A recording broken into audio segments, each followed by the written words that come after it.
नए वर्ष में सभी के सुखमय जीवन की कामना करते हुए ग्लोबल नेटवर्क के संचालक अशोक चौकसे जिले के जनप्रतिनिधियों और प्रशासनिक अधिकारियों ने दी शुभकामनाएं।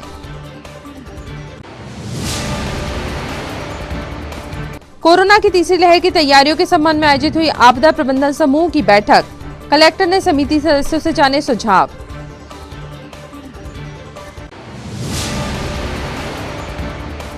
तीन जनवरी से 15 से 18 वर्ष के बच्चों को लगाए जाएंगे कोविड के टीके। प्रशासन जुटा तैयारियों में।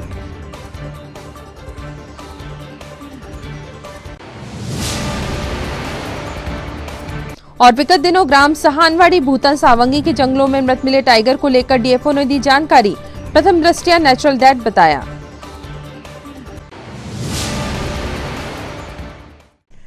नमस्कार, स्वागत है आपका सिटी हलचल में। दिन भर की तमाम खबरें लिए आपके साथ मैं अजीत शुक्ला। वर्ष 2021 अपनी खट्टी मीठी यादों को समेटे हुए जा रहा है और नववर्ष 2022 हमारे जीवन में धीरे धीरे प्रवेश कर रहा है। अतः नववर्ष की पूर्व संध्या पर हमारे सभी जिलेवासियों को ग्लोबल टीम की ओर से नववर्ष की अग्रिम शुभकामनाएं। और अब खबरें विस्तार से। कलेक्टर सभाकक्ष में आज कलेक्टर सौरभ सुमन की अध्यक्षता में आपदा प्रबंधन समूह की बैठक का आयोजन किया गया। बैठक में कलेक्टर सौरभ सुमन के साथ पुलिस अधीक्षक विवेक अग्रवाल, पूर्व मंत्री चौधरी चंद्रभान, नाना भाव मोहोड़, पूर्व विधायक पंडित रमेश दुबे, पूर्व भाजपा जिला अध्यक्ष रमेश पोफली सहित अन्य सदस्य उपस्थित थे। बैठक में कलेक्टर सौरभ सुमन ने कोरोना के नए वेरिएंट व संभावित तीसरी लहर की तैयारियों को लेकर चर्चा की। पॉजिटिव आया है, उसकी हम लोग छानबीन कर रहे हैं। उसका प्रकाशन आज होगा, आज संध्या तक। परासिया का केस है। अच्छी बात यह है कि वो भी बाहर से ही आए हैं, नागपुर से यहाँ आए हैं, लेकिन 3 दिनों से 4 दिनों से है यहाँ पे। कॉन्टैक्ट ट्रेसिंग और जो प्रोटोकॉल है उसका पालन हम लोग करेंगे। आज की स्थिति में अभी 0 केसेस ही रिपोर्ट कर रहे थे, लेकिन वास्तविक स्थिति है कि हमारे पास अगर वो 2 केस भी जोड़े और ये केस भी जोड़े, कुल 3 केस हैं। कोई भी जिले के अंदर से नहीं आया है, लेकिन जिले को टच करके निकला जरूर है। इस पृष्ठभूमि में हम लोग आज की चर्चा प्रारंभ करेंगे, ताकि आगे की रणनीति हम लोग आपसे मंतव्य लेते हुए बना सकें। क्योंकि इस चीज से इनकार नहीं किया जा सकता है कि जनवरी फरवरी में ठीक ठाक संख्या में केसेस आने की पूरी संभावना है। किन परिस्थितियों में किस प्रकार से हम लोगों को रिएक्ट करना चाहिए, कौन कौन से प्रतिबंध चरणबद्ध तरीके से यदि आवश्यक होंगे संख्या की दृष्टि से देखते हुए कैसे लगाए जाएं, उसी पे आज हम लोग चर्चा करेंगे। चर्चा प्रारंभ करने से पहले कुछ अभी जो स्थितियां हैं और कुछ जो अभियान आगे चलना है उसके विषय में मैं पहले समिति के माननीय सदस्यों को और अपने साथियों को जानकारी देना चाहूँगा। तो बालक बालिकाएं हैं 18 प्लस, हम लोगों ने ठीक ठाक टीकाकरण कर लिया है, उसकी जानकारी इसके बाद दूंगा मैं। 3 जनवरी से उनका टीकाकरण प्रारंभ है। यदि पर्याप्त उपलब्धता होती है, क्योंकि उनको कोवैक्सीन लगाना है, कोविशील्ड की पर्याप्त उपलब्धता रहती है, कोवैक्सीन थोड़ा कम उपलब्ध रहा है अभी तक, जो हम लोगों का अनुमान है। प्रयास रहेगा 1 से 2 हफ्ते में अधिकांश बच्चों का टीकाकरण हम लोग कर दें, क्योंकि हम लोगों का जो ट्रैक रिकॉर्ड है उस गति से हम लोगों का अनुमान है, यदि मोबिलाइजेशन अच्छा होता है, जिसमें आप लोगों का सहयोग भी अपेक्षित है, तो शिक्षा विभाग और उच्च शिक्षा विभाग की महती भूमिका इसमें रहेगी। यदि मोबिलाइजेशन अच्छा होगा तो हमारे हेल्थ वर्कर्स पूरा रेडी हैं, कवर कर पाएंगे। इसके अलावा 10 तारीख से frontline worker, health worker booster dose लगाने की कार्रवाई शुरू होगी। हम लोगों की तरफ से हेल्थ वर्कर, फ्रंटलाइन वर्कर को 100% और 60 प्लस वाले में जो भी व्यक्ति आगे आएंगे वो किसी नियत। बीते वर्ष की खट्टी मीठी यादों के साथ नया वर्ष सभी के जीवन में खुशियां, समृद्धि और सुख शांति लेकर आए, ऐसी मंगल कामना ग्लोबल नेटवर्क के संचालक अशोक चौकसे ने की है। सबसे पहले परमेश्वर का धन्यवाद कि हम जीवितों की भूमि में हैं। 2021 ये जीवन में जब तक हम इस पृथ्वी पर हैं भूल नहीं पाएंगे। आग, वायु, मौतें, सिहरता हुआ इंसान, मजबूरियाँ, बेकारियाँ, परेशानियाँ इस युग के सबसे खतरनाक भयावह यादगार में ये साल 2021 याद होगा। मेरे खुद के परिवार के बहुत से लोग इस दुनिया में आज नहीं हैं, परंतु फिर भी हम एक आशा रखते हैं, विश्वास रखते हैं अगम अग्नि में रहने वाले त्रिकालदर्शी अंतर्यामी सनातन परमेश्वर पे, जो सृष्टि का रचयिता है, उसी ने बनाया है और वही ले जाता है। बनाने वाला भी वही है और संहार करने वाला भी वही है, घायल करने वाला भी वही है, मलहम लगाने वाला भी वही है। इसी आशा से, इसी विश्वास और इसी प्रेम के द्वारा सनातन परमेश्वर से प्रार्थना करता हूँ कि 2022 हमारे लिए खुशियाँ,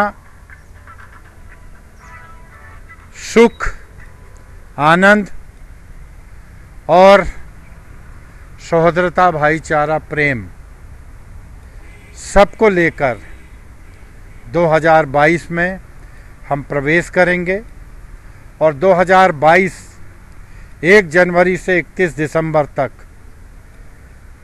सारे शहरवासियों, जिले वासियों से, प्रदेश वासियों से और देशवासियों के लिए प्रार्थना करता हूँ कि धन्य परमेश्वर, सनातन त्रिकालदर्शी, पिता, पुत्र और पवित्र आत्मा के रूप में माने जाने वाला परमेश्वर, हमारे उठने बैठने, हमारे आचरण में समाया हुआ परमेश्वर, दिशा निर्देश देने वाला परमेश्वर, अपनी अगुवाई में ले जाने वाला परमेश्वर, हम सच्चे मन से प्रार्थना करते हैं कि हमें और हमारे शहरवासियों को खुशी और आनंद और सुखाल जीवन देते हुए इस साल को विदा करते हैं और नए साल में आप सबके लिए परमेश्वर से कामना करता हूँ, दीर्घायु हों, स्वस्थ रहें, संपन्न रहें, वैभवशाली बने, अपने कार्यों में लगे रहें, भाईचारा और मेल मिलाप के साथ अपने शहर की प्रगति करें।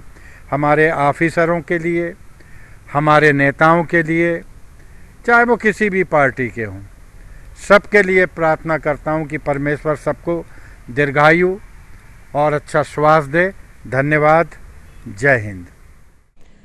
जिले के जनप्रतिनिधियों व प्रशासनिक अधिकारियों ने नववर्ष के आगमन पर सभी जिलेवासियों को शुभकामनाएं देते हुए सभी के सुखमय भविष्य की कामना की है। सभी भाई बहनों को नववर्ष की हार्दिक शुभकामनाएं। पिछले साल हमारा मुसीबत से गुजरा, कोरोना ने हम लोगों को सबको परेशान किया। मैं ईश्वर से यही प्रार्थना करता हूं कि हम सबको इस महामारी से, जो अभी भविष्य में भी आने की उम्मीद कर रही है, इससे मुक्ति दिलाए और हम सब लोग भाईचारा, प्यार और अपनत्व के साथ आगे बढ़ें। यही मेरे इस वर्ष के लिए आप सबको ईश्वर से प्रार्थना और शुभकामनाएं हैं। मैं इस अवसर पर अपनी ओर से, माननीय कमलनाथ जी की ओर से, माननीय नकुलनाथ जी की ओर से भी आप सबको हार्दिक शुभकामनाएं देता हूँ। आप सब खुशहाल, संपन्न हो, समृद्ध हो और हम सब में भाईचारा बढ़े, यही आपको मेरी शुभकामनाएं। धन्यवाद। जय हिंद। नए वर्ष की पूर्व संध्या पर सभी शहरवासियों को, प्रदेशवासियों को, देशवासियों को नए वर्ष की बहुत बहुत हार्दिक बधाई, शुभकामनाएं। नया वर्ष हम सबके जीवन में मंगलमय हो, क्योंकि गत वर्ष जो रहा वो बड़ा कठिन दौर से हम सब गुजरे हैं। भगवान न करे पुनः इसकी पुनरावृत्ति हो और फिर उसको हमको कोविड जैसी महामारी को देखना पड़े। नए वर्ष की आप सबको बधाई। और इसके साथ ही आज देश में जो वातावरण है, कोविड फिर से अपने पैर पसार रहा है और इसलिए मैं आपसे आग्रह करता हूं कि अभी बहुत सावधानी की ज़रूरत है, सतर्क रहने की ज़रूरत है, क्योंकि जीवन से बड़ा कुछ नहीं है। इसलिए आप सतर्क और सावधान रहते हुए नए वर्ष को मनाएं। हम सबके जीवन में नया वर्ष मंगलमय हो, ऐसी मैं परमपिता परमात्मा से प्रार्थना करता हूं। आप स्वस्थ रहें, मस्त रहें, खुश रहें, यही मेरी आप सबको बहुत बहुत बधाई और बहुत बहुत शुभकामनाएं। हमारे पूरे जिलेवासियों को, सभी हमारे साथियों को नव वर्ष की बहुत बहुत शुभकामनाएं। 2021 हम सब लोगों के लिए बीता वर्ष बहुत सारा संदेश लेकर आया था। हम ईश्वर से प्रार्थना करते हैं कि नया वर्ष 2022 हम सब के लिए खुशियाँ लेकर आए। आने वाले वर्ष में हमारे ज़िले में सभी आम नागरिक, हर वर्ग का व्यक्ति नए वर्ष को खुशियों के साथ मनाए और हम सब मिलकर अपने ज़िले की सुख शांति और समृद्धि के लिए, विकास के लिए सब मिलकर हमारे सांसद माननीय नकुलनाथ जी, हमारे ज़िले के सम्मान्य नेता माननीय कमलनाथ जी के मार्गदर्शन में छिंदवाड़ा ज़िले का विकास करने के लिए हम कटिबद्ध हैं, हम संकल्पित हैं। मैं ईश्वर से प्रार्थना करता हूँ कि यह वर्ष हम सब लोगों के लिए खुशियाँ लेकर आए, हर वर्ग हमारा प्रसन्न होकर, खुश होकर नए वर्ष का स्वागत करे और बहुत सारी खुशियाँ माननीय कमलनाथ जी, माननीय नकुलनाथ जी ज़िले को देने जा रहे हैं, विशेषकर बच्चों के लिए, छात्रों के लिए, युवाओं के लिए और किसानों के लिए हम सब काम करते हुए आगे बढ़ रहे हैं। आप सबको नव वर्ष की बहुत बहुत शुभकामनाएं, बहुत बहुत बधाई।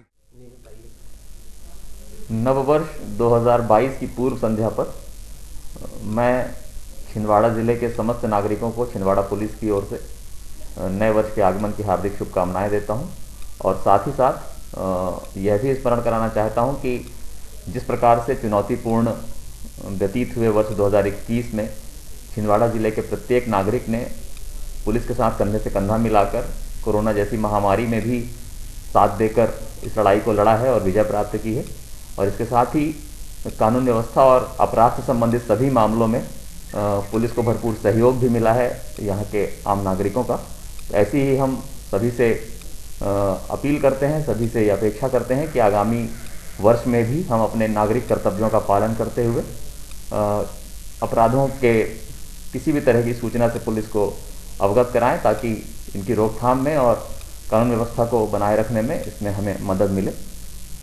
आज इस अवसर पर मैं सभी से यह भी अपील करना चाहूँगा कि नए वर्ष के इस आगाज़ पर जबकि कोरोना के संबंध में विशेष निर्देश शासन द्वारा जारी किए गए हैं, रात्रि 11 बजे के पश्चात विभिन्न प्रतिबंधात्मक नियम भी लागू किए गए हैं, तो उसका सभी लोग पालन करें। नए वर्ष को उत्साह के साथ सभी लोग स्वागत करें, परंतु अति उत्साह में किसी प्रकार का कोई गड़बड़ ना हो जाए, किसी प्रकार की कोई हानि के हम भागीदार न बन जाएं, इस बात को सभी लोग बाखूबी समझते भी हैं, उसका पालन करें। हम रात के समय, शाम के समय शराब पीकर वाहन चलाने वालों के विरुद्ध कार्रवाई करेंगे। विभिन्न तरह के पुलिस की अलग अलग चौक चौराहों पर उपस्थिति रहेगी, जिससे सुरक्षा का वातावरण बना रहे और किसी प्रकार की कोई अप्रिय स्थिति निर्मित ना होने पाए। हम पुनः छिंदवाड़ा पुलिस की ओर से जिले के समस्त वासियों को पुनः हार्दिक बहुत बहुत शुभकामनाएं। कलेक्टर सौरभ सुमन के मार्गदर्शन में जिले में कोविड-19 टीकाकरण का कार्य लगातार जारी है। इसी क्रम में अब 15 से 18 वर्ष की आयु के बच्चों के टीकाकरण का कार्य 3 जनवरी से प्रारंभ किया जा रहा है। इस संबंध में कलेक्टर सौरभ सुमन ने विस्तार से जानकारी प्रदान की। 3 जनवरी 2022 से 15 वर्ष से लेके 18 वर्ष की उम्र तक के जो कॉलेज गोइंग स्टूडेंट हैं, स्कूल के स्टूडेंट होंगे, कुछ ड्रॉप आउट भी होंगे, तो उनको लेके हम लोगों की तैयारी है। स्कूल के अंदर लगभग स्कूल और कॉलेज मिला के लगभग 90% बच्चों का हम लोगों का अनुमान है, जिसको हम वहीं कैप्चर कर पाएंगे। और उसी कैचमेंट एरिया में जो भी ड्रॉप आउट स्टूडेंट होंगे उनको हम उन्हीं सेशंस में लगातार कवर करने का प्रयास करेंगे। संख्या जो अभी अनुमानित है हम लोगों की लगभग 1.5 लाख के आसपास ये संख्या जा सकती है, तो उस हिसाब से हम लोग तैयारी कर रहे हैं। महीने 2 महीने में वैक्सीन की उपलब्धता के अनुसार, चूँकि इसमें कोवैक्सीन लगना है, तो उस वैक्सीन की उपलब्धता के हिसाब से हम लोग पूरी तैयारी में है कि वैक्सीनेशन का ये कैंपेन भी जो पुराना कैंपेन है उसी प्रकार से सफल रहे। तैयारी को लेकर जिला प्रशासन ने जो कदम अभी चूँकि वर्तमान स्थिति ज़िले की ठीक है, लेकिन आने वाला समय कठिन हो सकता है। उस चीज़ को देखते हुए वर्तमान में अभी व्यापारिक प्रतिष्ठानों आदि से चर्चा करके अब रोको टोको अभियान को अधिक गति दी जा रही है। बॉर्डर्स पे भी और रेलवे स्टेशन पे विजिलेंस बढ़ा दिया गया है। उन एरियाज़ में हम लोग लगातार सैम्पलिंग कर रहे हैं। सैम्पलिंग का जो लक्ष्य है उसको लगातार पूरा किया जा रहा है। 1200 से लेके 1400 तक RT-PCR के सैंपल लगातार हम लोग कर रहे हैं। स्थिति पे हम लोग नज़र बनाए हुए हैं। आवश्यकता के हिसाब से हम लोग और कड़े कदम उठा सकते हैं। वर्तमान में मध्य प्रदेश शासन के गाइडलाइन के हिसाब से रात्रिकालीन कर्फ्यू 11 बजे से लेकर सुबह 5 बजे तक उसको इम्प्लीमेंट किया गया है। आने वाले समय में हम लोग लगातार समीक्षा करते रहेंगे, लोगों से चर्चा करके आगे का निर्णय करेंगे। 15 से 18 वर्ष के युवाओं को कोविड-19 के टीके की प्रथम डोज लगाने के लिए तैयारियां आरंभ कर दी गई हैं। आज शासकीय महारानी लक्ष्मीबाई कन्याशाला में एसडीएम अतुल सिंह ने जिला शिक्षा अधिकारी अरविंद चौरागड़े के साथ जिले के समस्त स्कूलों, कॉलेजों, प्राइवेट संस्थानों की बैठक लेकर उन्हें बच्चों के टीकाकरण के संबंध में जानकारी देते हुए आवश्यक दिशा निर्देश प्रदान किए। पहले दिन कक्षा 9वीं में ले रहे हैं, 9वीं में वर्ग ए लिया आपने या सेक्शन ए लिया, तो उसी सेक्शन ए सेक्शन बी उस हिसाब से आप बुला सकते हैं। 3 जनवरी से जो वैक्सीनेशन का अपना जो बच्चों के लिए लगाया जाना है, इसका महाअभियान होगा और इसमें आपको 100% उपस्थिति सुनिश्चित करना है। आपका सबसे बड़ा काम है कि बच्चे पूरे उपस्थित हो जाए, क्योंकि यदि बच्चे अनुपस्थित रहेंगे तो जो हमारा टारगेट है, वैसे भी छिंदवाड़ा ब्लॉक के लिए जो हमारा टारगेट है वो 22,647 बच्चों का है।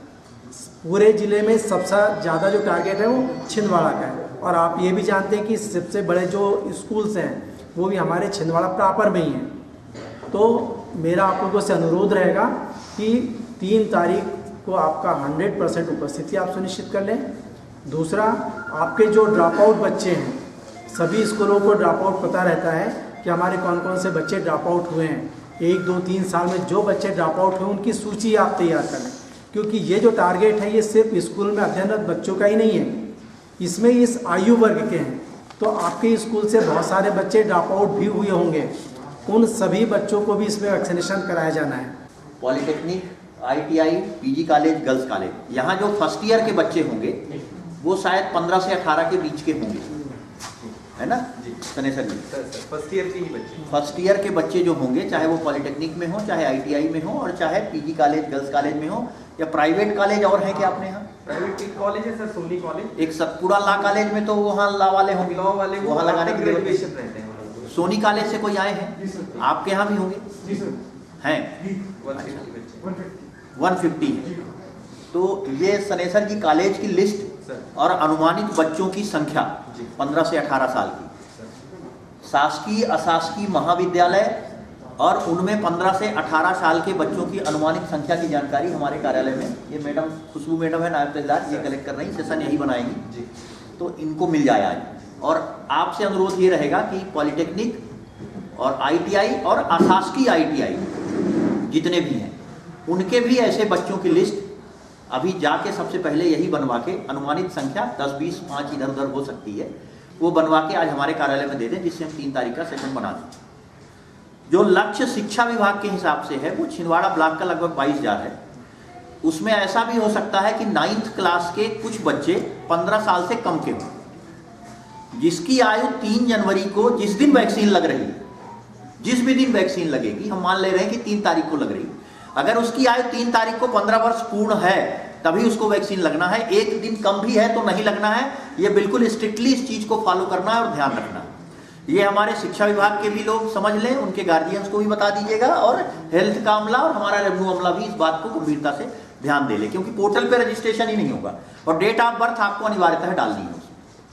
ऐसा नहीं कि 14 साल का बच्चा है और वो डेट ऑफ बर्थ गलत बता दे। डेट ऑफ बर्थ आपके रिकॉर्ड में जो उसकी दर्ज है या उसके किसी ID प्रूफ में दर्ज है, उसके हिसाब से डालनी है। हमारा टारगेट 22,000 की तुलना में लगभग हम 25,000 मान रहे हैं, इसलिए कि 9th के कुछ अगर 1,000-2,000 बच्चे कम हो जाएंगे तो कॉलेज के बच्चे उसमें कुछ जुड़ जाएंगे। तो 22 से 25,000 का हमारा लक्ष्य लगभग रहेगा। कुछ साला ना जाने वाले बच्चे भी 15 से 18 साल के होंगे, 2-4% जो साला नहीं जा रहे हैं, पर उनको भी कवर करना है। तो अगर किसी विद्यालय में कैंप लग रहा है तो उसके आसपास का जो एरिया है वहाँ का अगर कोई उस एज ग्रुप का स्कूल न जाने वाला भी कोई बच्चा है तो वो भी वहाँ पे जाके उसी साला में वैक्सीन लगवा सकता है। विगत दिनों बिछुआ विकासखंड के ग्राम सहानवाड़ी भूतन सावंगी के जंगल में एक टाइगर मृत अवस्था में पाया गया था, जिसके बाद वन विभाग की टीम उसकी मौत के कारणों का पता लगाने में जुटी हुई थी। आज DFO अखिल बंसल ने टाइगर के मौत के संबंध में जानकारियां साझा की। ये टाइगर के बारे में जानकारी, जो फर्स्ट जानकारी आई, हमारा बीट गार्ड जब गश्ती पे था, 1615 कंपार्टमेंट का है ये, कन्हान रेंज का। तो यहाँ पे 6 से 7 साल का मेल टाइगर मृत पाया गया है। कल उसका पीएम और उसका शव दहन सारा एसओपी के अकॉर्डिंग करा लिया गया है। प्राथमिक दृष्टि से ये नेचुरल डेथ का मामला दिखाई पड़ रहा है। आगे हमने सैंपल जबलपुर और दूसरी जगह पे फोरेंसिक्स के लिए भेज दिए हैं। एसटीएफ को भी जानकारी दे दी है। कोई भी 1% इसमें चांस अगर हुआ किसी इलीगल एक्टिविटी का, तो नियमानुसार सख्त से सख्त कार्रवाई हम इस पर कर देंगे। पुलिस कंट्रोल रूम में आज नववर्ष के अवसर पर शहर में शांति व्यवस्था कायम रखने के लिए बल की तैनाती निर्धारित की गई, जिसमें यातायात डीएसपी सुदेश सिंह व सीएसपी मोतीलाल कुशवाहा ने पुलिस जवानों को जिम्मेदारियां सौंपते हुए निर्देशित भी किया। पुराना साल जा रहा है और नया साल आएगा, और जो भी यूथ है दिखाने का प्रयास करते हैं और उसको एंजॉय करने का प्रयास करते हैं। हमको एज अ वॉलंटियर काम करना है, ये बताते हुए कि प्रशासन और पुलिस सड़क पर है, चौराहे पे है, उनकी मदद के लिए हमें सभी इस बात का ध्यान रखना है। और हमारी बातचीत में बहुत विनम्रता हो, लेकिन काम के प्रति दृढ़ता बहुत ज़रूरी है। जो पॉइंट आपको मिले हुए हैं, जो निर्देश आपको मिले हैं, उसको पालन कराने की महती जवाबदारी और जिम्मेदारी हमारी है और सिर्फ हमारी है। लेकिन बातचीत का लहजा बहुत विनम्र होना चाहिए और इसको हम सड़क पर भी प्रैक्टिकल करें। ये बता दें कि पूरी व्यवस्था लगाई गई है। लगभग 8 ऐसे पॉइंट हैं जहां पर ब्रीथ एनालाइजर के साथ में वाहन चेकिंग की जाएगी। शुभकामनाओं के साथ हम सभी से ये अपील कर रहे हैं कि शहर में शांति व्यवस्था को महफूज बनाए रखने के लिए पुलिस व्यवस्था पूरी तरह से तैयार है। शहर में लगभग 25 फिक्स पॉइंट लगाए गए हैं जहां शराब पीकर भुगतान करने वाले या तेज़ी से वाहन चलाने वालों पर नज़र रखी जाएगी। सभी से अपील की जाती है कि शाम 11 बजे के बाद नाइट कर्फ्यू है उसका पालन करें। यदि इसके दौरान कोई उल्लंघन करते हुए पाया जाता है तो निश्चित रूप से उस पर कड़ी कार्रवाई हो जाएगी। होटल, ढाबों और रेस्टोरेंट आदि की निगरानी के लिए भी 5 अलग अलग टीमें बनाई गई हैं, जो शराब पीकर के चलने वालों पर या पिलाने वालों पर भी कड़ी कार्रवाई के लिए तैयार हैं। सभी को नोटिस देकर के बताया जा चुका है कि नाइट कर्फ्यू 11 बजे से लागू होने के बाद किसी भी प्रकार की कोई आयोजन नहीं किए जाएँ। हम शहरवासियों से अपील करते हैं कि किसी भी स्थिति में नाइट कर्फ्यू और आने वाले कोविड-19 की जो गाइडलाइंस हैं सरकार की, उनका पालन करते हुए नववर्ष को मनाएं, अपने और अपनों का ख्याल रखें। नववर्ष की पूर्व संध्या पर छिंदवाड़ा में शहर मुख्यालय एवं अनुभाग स्तर पर ग्रामीण क्षेत्रों में भी पर्याप्त व्यवस्थाएं लगाई गई हैं ताकि लोग उत्साह के साथ लेकिन नियंत्रण में पुराने साल को विदा करें और नए साल का अभिनंदन करें। और शहर मुख्यालय में 8 जगहों पर ब्रीथ एनालाइजर के साथ में ड्रंक एंड ड्राइव के मैटर्स को रोकने के लिए, शराब पीकर वाहन चलाने वाले लोगों को रोकने के लिए चेकिंग पॉइंट बनाए गए हैं। और ये हमारे 4 जो सड़क शहर से बाहर निकलने की है उसके हर एक पॉइंट पे इनर और आउटर के रूप में लगाया गया है। देहात थाना क्षेत्र के सामने बरासिया नाका, जिसे सर्किट हाउस कहते हैं, ईएलसी तिराहा, चंदन गांव, धर्म टेकड़ी चौकी के सामने, रेलवे स्टेशन के सामने, बैल बाजार और कुंडीपुरा थाने के सामने। इस प्रकार 8 जगहों पर हमारे फिक्स पॉइंट हैं जहां पर ब्रीथ एनालाइजर के साथ में चेकिंग की जाएगी। और हम प्रयास करेंगे कि ऐसे लोगों को जो वाहन चलाकर शराब पीकर वाहन चला रहे हैं उनको रोकें और उन पर सख्त कार्रवाई की जाएगी, वाहन जब्त किया जाएगा और न्यायालय पेश किया जाएगा। इसके साथ ही साथ 4 हमारी ऐसी मोबाइल हैं जो रोड क्लियरेंस मोबाइल हैं। किसी प्रकार के कार्यक्रम की स्थिति में हम 11 बजे तक लोगों को व्यवस्था देने के लिए इस मोबाइल को चलाएंगे। साथ ही साथ लगभग 5 हमारी जेबरा मोबाइल हैं जो हमारे पूरे तीनों थाना क्षेत्रों में रिंग रोड तक और जो भी उनका थाना क्षेत्र है, इधर आपका गांगीवाड़ा और बनगांव और आगे इसरा उमरिया तक, उसको हम लोग कवर करेंगे। और इस प्रकार से पूरी व्यवस्था लगाई गई है। और अभी से लेके साय 6 बजे से लेके ये व्यवस्था अग्रिम आदेश तक, जब तक कि भीड़ भड़ाका रहेगा शहर में, तब तक ये लगातार बना रहेगा। हम 11 बजे से जो होने वाले कर्फ्यू का है, जनता कर्फ्यू, नाइट कर्फ्यू है कोविड के संक्रमण को बचाव के लिए, उसका भी पूरा पालन कराएंगे। और हमारी लोगों से अपील है कि त्यौहार को बहुत उत्साह से मनाएं, लेकिन नियंत्रित तरीके से मनाएं और कोविड के संक्रमण से बचते हुए इसको आगे बढ़ाएं। ग्राम पंचगांव निवासी खेतीहर युवक विवेक रघुवंशी ने आज परेशान हाल स्थिति में सीएम हेल्पलाइन में दर्ज कराई शिकायत को बेमन से वापस लिया।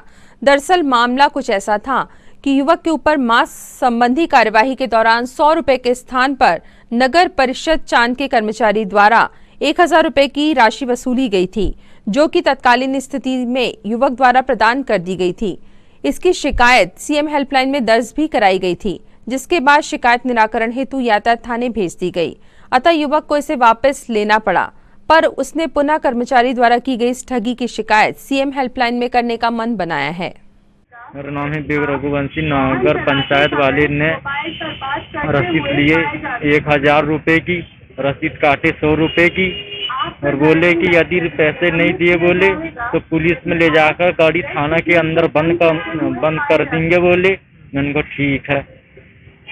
इसके बाद मेरे सामने से वहां पर 10-20 गाड़ी आई गई। बहना मास्क वाली, मेरे पास तो मास्क था, गमछा था, जैसा मैं खड़ा हूँ ऐसे पूरे चीज थे मेरे पास, पूरे वस्त्र थे, कपड़ा लत्ते सब चीज। इसके बाद भी उनने मेरी नहीं सुनी। मैंने दे दिया और मैं झल्ली में था। मुझे चौराई भी आना था, छिंदवाड़ा भी आना था। ये चीज की घटना हुई मेरे साथ। फिर क्या करे, आपने शिकायत करे उसकी? जी मैंने शिकायत कर रहा हूँ 181 में। गलती से शिकायत आई है यातायात थाना में। आज मैंने यातायात थाना की शिकायत वापसी ली हूँ। 200 रुपए का पेट्रोल जलाकर आया हूँ, वो भी दोस्त की गाड़ी से। पिछले कुछ दिनों से आचार संहिता के चलते जिला अस्पताल में रक्तदान शिविरों का आयोजन बंद कर दिया गया था, जिसके बाद मरीजों के लिए रक्त की कमी होने लगी थी। पंचायत चुनाव के निरस्त होने के साथ आचार संहिता समाप्त हो गई, जिसके बाद रक्त की कमी को पूरा करने हेतु रक्तदान शिविरों का आयोजन किया जाएगा। इसे तो सीएमएचओ डॉक्टर जीसी चौरसिया ने जानकारी दी। ये दिक्कत जरूर है, क्योंकि अभी इससे पहले जो था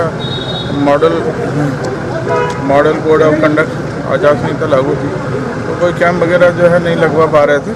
तो अब चूँकि अभी नहीं है, तो अब ये कैंप के लिए हम लोगों ने प्लानिंग कर ली है और जल्दी ही अब यहाँ पे ब्लड जो है उपलब्ध हो जाएगा। तो और ये दिक्कत हो रही है, ये बात बिल्कुल सही है कि इसको दिक्कत आई है। तो कोशिश कर रहे हैं कि अब जो है लोगों को फ्री ऑफ चार्ज ब्लड वहाँ से उपलब्ध हो जाए। सर आज दिनांक तक जिले में कोरोना की क्या स्थिति है सर? हाँ, कोरोना की स्थिति ऐसा है कि 1-2 केस बीच में रिपोर्ट हुए हैं, जो कुछ बाहर से आए हुए थे और 1-2 कुछ ऐसे भी थे कि जो वहाँ भोपाल में उनका टेस्ट हुआ, पॉजिटिव आए और वो अभी नागपुर में एडमिट है। तो अभी अपने ज़िले में सच कोई स्प्रेड लोकल पे नहीं हुआ है, लोकल का कोई केस ऐसा नहीं मिला है। तो लेकिन फिर भी बहुत सावधानी रखने की ज़रूरत है, क्योंकि ये जो नया वेरिएंट है, ये जो ओमिक्रॉन, ये जो है ये सिंपल मास्क वगैरह पहनने से या कपड़े के मास्क वगैरह लगाने से नहीं रुकने वाला है। इसके लिए बहुत ज़रूरी है कि 3 लेयर 5 लेयर वाले मास्क या N95 मास्क ये ज़रूर जो है पहने, जिससे प्रोटेक्शन मिल सकता है। ये बात सही है कि इसका जो है संक्रमण बहुत फास्ट है, लेकिन उतना ज़्यादा फैटल नहीं है, ये कि लीथल नहीं है कि ज़्यादा डेथ जो है इसमें ज़रूर कम रिपोर्ट हो रही। वो शायद वायरस से नहीं बल्कि वैक्सीनेशन के कारण अपने को जो प्रोटेक्शन मिला है वो शायद इसकी वजह हो सकती है कि उतना ज़्यादा वो असर नहीं दिखा पा रहा, वरना इसका स्प्रेड जो है वो डेल्टा से बहुत कई गुना ज़्यादा है। मध्य प्रदेश राज्य कर्मचारी संघ स्वास्थ्य विभाग प्रकोष्ठ जिला शाखा छिंदवाड़ा के वार्षिक कैलेंडर का विमोचन आज कलेक्टर सौरभ सुमन के साथ मेडिकल कॉलेज के डीन डॉक्टर जीबी रामटेके व सीएमएचओ डॉक्टर जीसी चौरसिया के हस्ते किया गया। इस अवसर पर बड़ी संख्या में संगठन पदाधिकारी भी उपस्थित थे। जी सर। आज राज्य कर्मचारी संघ स्वास्थ्य विभाग प्रकोष्ठ के वार्षिक कैलेंडर का विमोचन माननीय कलेक्टर सौरभ सुमन जी, सीएमएचओ श्री चौरसिया साहब और अपने डीन साहब, इनके द्वारा विमोचन किया गया। और ये प्रतिवर्ष लगभग 10 वर्ष से राज्य कर्मचारी संघ स्वास्थ्य विभाग प्रकोष्ठ की ओर से वार्षिक कैलेंडर का विमोचन मुद्रण कराया जाता है, जो कि समस्त कर्मचारियों को अपने वार्षिक कैलेंडर एवं उसमें महत्वपूर्ण नंबर की सूचना दी जाती है। पूर्व हॉकी प्लेयर मरहूम जाहिद खान की स्मृति में पुलिस ग्राउंड में 10 दिवसीय जिला स्तरीय हॉकी प्रतियोगिता का आयोजन किया गया है, जिसमें प्रतिदिन 2 मैचेस खेले जा रहे हैं। जिला स्तरीय हॉकी प्रतियोगिता का आयोजन पुलिस ग्राउंड में चल रहा है। हमारे हॉकी के वरिष्ठ फुटबॉल के खिलाड़ी मरहूम जद्दू भाई जो हॉकी के भी अच्छे खिलाड़ी थे, उनकी स्मृति में, जाहिद खान की स्मृति में, उनकी यादगार में ये यूनाइटेड क्लब और हॉकी संघ के द्वारा 10 दिन की प्रतियोगिता आयोजित की जा रही है। रोज 2 मैच खेले जा रहे हैं। शारिक सिद्दीकी इसके सचिव हैं और सब लोग मिलकर टीम भावना से काम कर रहे हैं। आज भी 2 मैच खेले जा रहे हैं और खिलाड़ियों में काफी उत्साह है। इसी के साथ एक जानकारी और कि पहली बार डिस्ट्रिक्ट हॉकी एसोसिएशन के माध्यम से हॉकी की गर्ल्स टीम भी बनी है, जो आने वाले दिनों में सिवनी में जाके खेलेगी और अपना प्रतिनिधित्व करेगी। हॉकी के बहुत ही वरिष्ठ खिलाड़ी मरहूम जाहिद खान की स्मृति में यह हॉकी प्रतियोगिता स्थानीय पुलिस ग्राउंड पर चल रही है।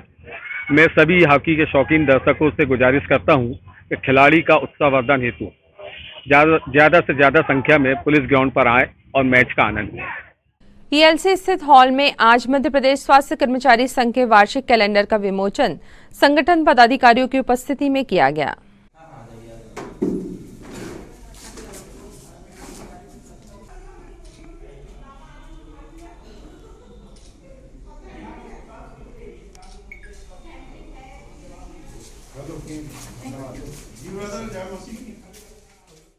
आज मध्य प्रदेश स्वास्थ्य कर्मचारी संघ जिला शाखा छिंदवाड़ा में यूनियन का कैलेंडर विमोचन का आयोजन किया गया था, जिसमें सभी ब्लॉकों से हमारे ब्लॉक अध्यक्ष और पदाधिकारी यहाँ पर उपस्थित रहे और नए वर्ष की भी एक दूसरे को आज हमने शुभकामनाएं दी हैं और कैलेंडर भी सभी ब्लॉकों में ब्लॉक अध्यक्षों को दिए हैं। और इसी चैनल के माध्यम से मैं सारे स्वास्थ्य विभाग के कर्मचारी और अन्य कर्मचारियों को नए वर्ष की शुभकामनाएं देता हूं और सबों के लिए नया वर्ष उत्तम रहे और अच्छी खुशियां लेकर आए। धन्यवाद। स्थानीय इंदिरा गांधी क्रिकेट मैदान में जारी डीसीए क्रिकेट चैंपियनशिप के अंतर्गत आज 2 मैचेस संपन्न हुए, जिसे पहला मैच रियल एस्टेट छिंदवाड़ा व यंग स्टार पालखेड़ के मध्य खेला गया।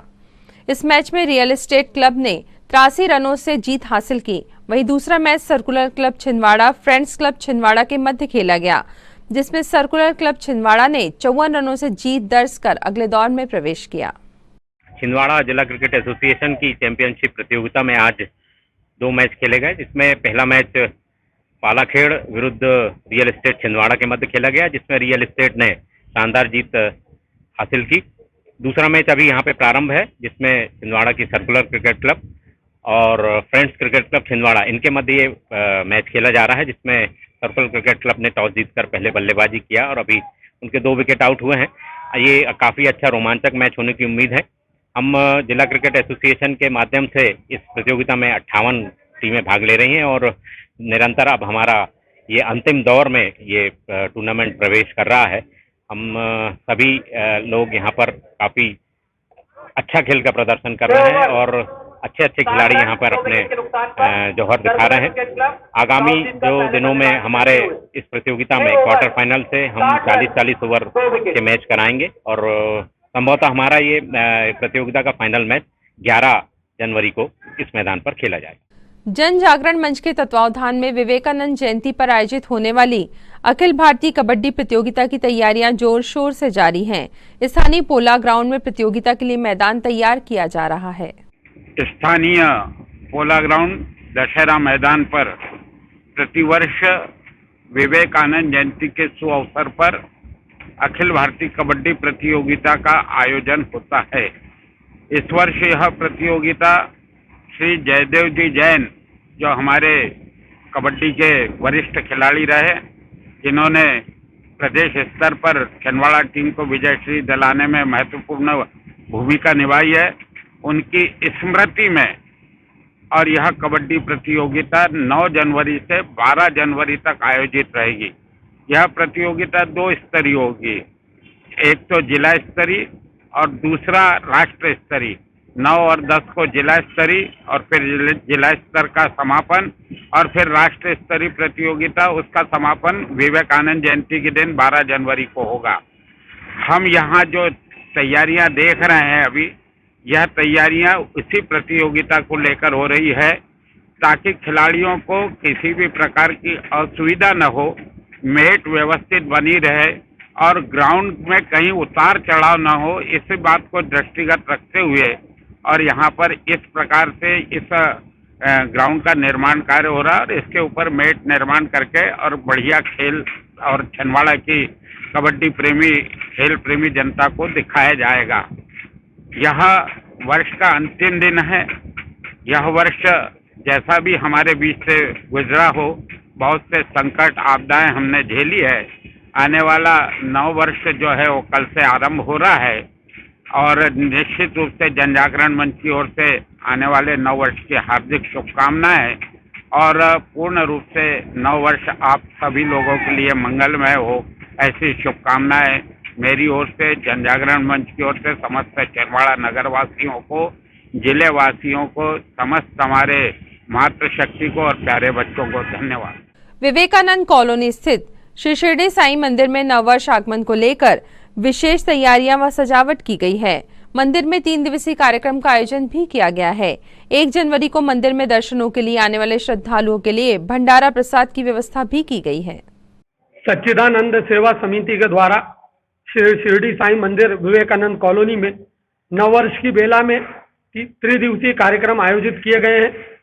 30 तारीख दिन गुरुवार को माहौरे परिवार के द्वारा सत्यनारायण कथा यहाँ की गई, साथ ही साथ पूजन, अभिषेक, काकड़ आरती हुई। आज 31 दिसंबर को मंदिर में पूजन आरती और हमारा जो अभिषेक है प्रातःकालीन वो भी संपन्न हुआ।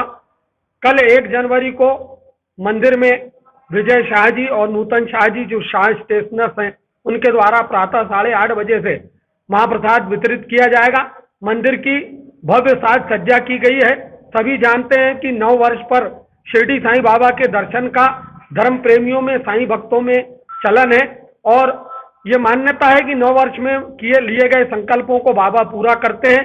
हम सभी के लिए प्रार्थना करते हैं कि जो बीता वर्ष है उसमें जो कुछ गलतियां उन्हें क्षमा करें और जो आने वाला वर्ष है उसमें छिंदवाड़ा के सभी लोग सुखी हों, समृद्ध हो, मध्य प्रदेश और भारत देश के सभी लोग सुखी और समृद्ध हों और ये जो कोरोना काल दस्तक दे रहा है इसको दूर करें, यही प्रार्थना है। जय साईं राम। तारण तरण भवन में संस्कृति मंडल द्वारा आयोजित निःशुल्क कराटे प्रशिक्षण शिविर का आज समापन किया गया। समापन अवसर पर संस्कृति मंडल की अध्यक्ष व सदस्यों के साथ समाज के वरिष्ठ जनों ने बच्चों को प्रोत्साहित किया।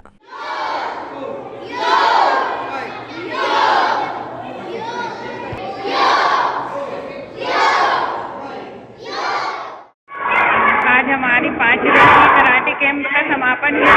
बच्चों ने बहुत ही बढ़ चढ़ के हिस्सा लिया। इसमें बहुत ही उत्साहित है बच्चे। आगे भी ऐसे शिविर लगाने की हम लोगों से मांग कर रहे हैं। बच्चों के उत्साह को देख के हम लोग आगे और भी प्लान करेंगे। आज हमारे यहाँ पे एक प्रोग्राम और है मौन 11 का, जिसमें हमारे 21 साधक साधिकाएं, ब्रह्मचारी वगैरह बैठे हुए हैं मौन 48 घंटों से। ये चंद्र प्रभु भगवान और पारसनाथ भगवान के जन्म दिवस के उपलक्ष्य में वो लोग ये मौन साधना करते हैं। पिछले 48 घंटों से वो मौन है और अपनी संयम साधना में लीन है। तारण तरण दिगंबर जैन समाज के द्वारा आज मौन 11 के अवसर पर छोटी बाजार स्थित जैन मंदिर में विविध कार्यक्रमों का आयोजन किया गया।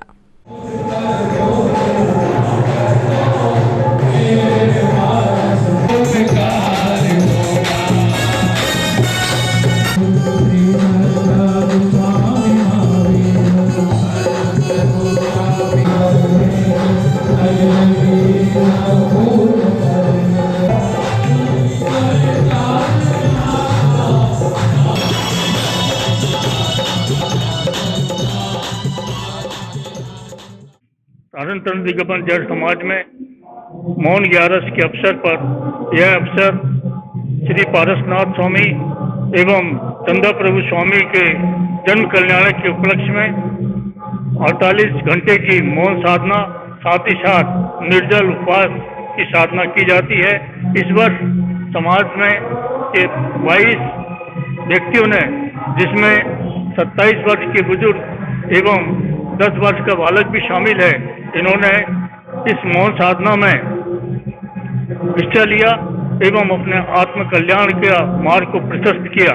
मैं समाज की ओर से उन सभी को बहुत बहुत साधुवाद देता हूँ। धन्यवाद। आत्म साधना एवं धर्म आराधना के साथ विश्व शांति की मंगल भावना के लिए 108 जैन बंधुओं ने शाश्वत तीर्थराज श्री समेत शिखर जी की 5 दिवसीय मंगलमय यात्रा कर जिन शासन की मंगल प्रभावना की। मंगलमय यात्रा बाल ब्रह्मचारी बसंत जी महाराज, बाल ब्रह्मचारिणी डॉक्टर आरती जैन, संघपति मनोज जैन, मंटू भैया के साथ दीपक राज जैन, जिनेन्द्र जैन, सुभाष जैन, स्वतंत्र जैन, प्रवीण जैन, कुंडावाला परिवार सहित 108 जिन शासन सेवक, साधक गण एवं श्रावक श्राविकाएं सम्मिलित हुए। सभी ने समेश शिखर जी की सामूहिक वंदना कर श्री चंद्र प्रभु भगवान एवं श्री पार्श्वनाथ भगवान का जन्म एवं तप कल्याणक मनाकर तारांतरण चैत्यालय में सामूहिक मंदिर विधि का आयोजन कर धर्म लाभ लिया। जय जिनेन्द्र बंधुओं, आज बहुत ही मंगलमय और शुभ दिन है। आज पार्श्वनाथ भगवान और चंद्र प्रभु भगवान का जन्म और तप दो कल्याणक है और आज के पावन दिवस पर हम समेश शिखर जी की ये पहली टॉप पे पहुँचे हैं, गौतम स्वामी टॉप से। अब यहाँ से हम सारी वंदना प्रारंभ करेंगे। बहुत ही अच्छा मौसम है और अच्छा लग रहा है। लगभग आज यहाँ 10,000 से ज़्यादा यात्री पर्वतराज की वंदना कर रहे हैं। हम अपने परिवार की ओर से, छिंदवाड़ा की ओर से और पूरे यात्रा संघ की ओर से पार्श्वनाथ भगवान और चंद्र प्रभु भगवान के चरणों में कोटि से वंदन करते हैं। नमोस्तु भगवान, नमोस्तु भगवान, नमोस्तु। जय बोलो पार्श्वनाथ भगवान की, जय बोलो चंद्र प्रभु भगवान की जय हो। जन्म कल्याणक महोत्सव की जय हो। तप कल्याणक महोत्सव की जय हो, जय हो, जय हो। और अब इन तमाम खबरों को समेटते एक नजर देखते हैं सुर्खियां।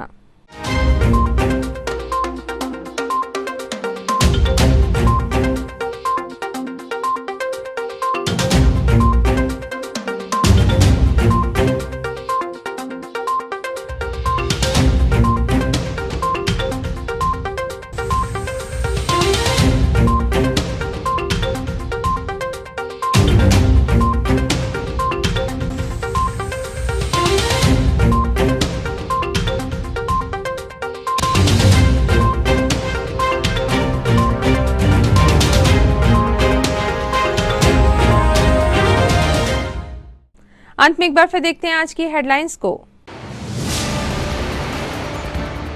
नए वर्ष में सभी के सुखमय जीवन की कामना करते हुए ग्लोबल नेटवर्क के संचालक अशोक चौकसे जिले के जनप्रतिनिधियों और प्रशासनिक अधिकारियों ने दी शुभकामनाएं।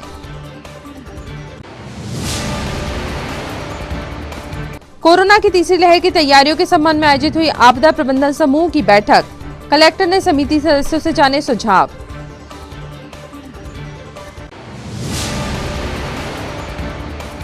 तीन जनवरी से 15 से 18 वर्ष के बच्चों को लगाए जाएंगे कोविड के टीके, प्रशासन जुटा तैयारियों में।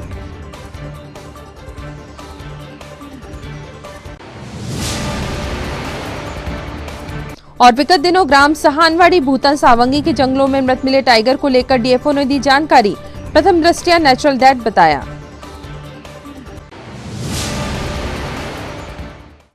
और अब वक्त हो गया आपसे विदा लेने का। आपसे विदा लें, लेकिन उससे पहले एक बार फिर आप सभी को हमारी पूरी ग्लोबल टीम की ओर से नववर्षीय अग्रिम शुभकामनाएं। नमस्कार।